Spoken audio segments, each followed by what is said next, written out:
My 5 feet 2 inches daughter put a boy in the hospital, and I've never been prouder. Pleading face, she was walking home from her part-time job at the grocery store when 3 guys from her school cornered her in the parking lot. The ringleader was this kid named Marcus who'd been harassing her for months, calling her names and making disgusting comments about her body. She'd told me about him before, but I didn't realize how bad it had gotten until that night. Marcus grabbed her backpack and dumped everything out, laughing as her books and papers scattered across the wet pavement. Then he shoved her against a car and said he wasn't going to let her leave until she showed him what she was hiding under those clothes. My daughter is only 5 feet 2 inches and maybe 110 pounds soaking wet. Marcus is a senior, probably 6 feet 1 inch, and plays on the wrestling team. His 2 buddies were blocking her escape routes, thinking this was all hilarious. What they didn't know is that I've been teaching her self-defense since she was 12, after her father and I went through a nasty divorce, and I wanted her to be able to protect herself. When Marcus reached for her shirt, she didn't hesitate. She drove her knee straight up into his groin with every ounce of strength in her body. The sound it made was like a baseball bat hitting a watermelon. Marcus collapsed instantly,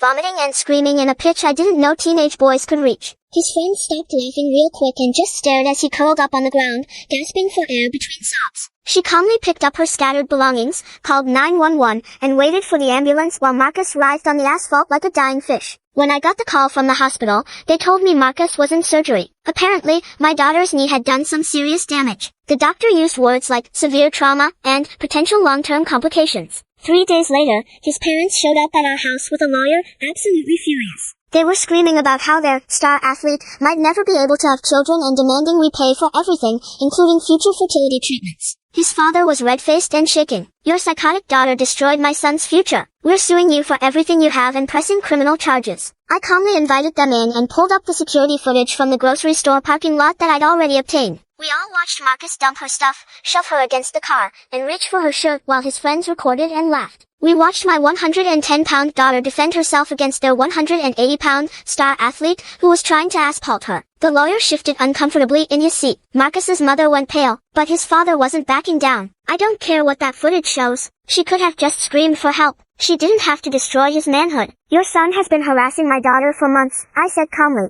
He cornered her in a parking lot with 2 accomplices. She defended herself. If you want to take this to court, I'll be happy to show this evidence to a jury, along with the video his friends took. They took us to court anyway, spent thousands on lawyers, demanding justice for their ruined son. The case lasted exactly 1 day. The jury watched the security footage. They read the text messages. They heard testimony about months of harassment and threats. Then they watched a 110-pound girl defend herself against a prank. The judge dismissed all charges and told Marcus's family they were lucky my daughter wasn't pressing countercharges for harassment and attempted assault. While walking out,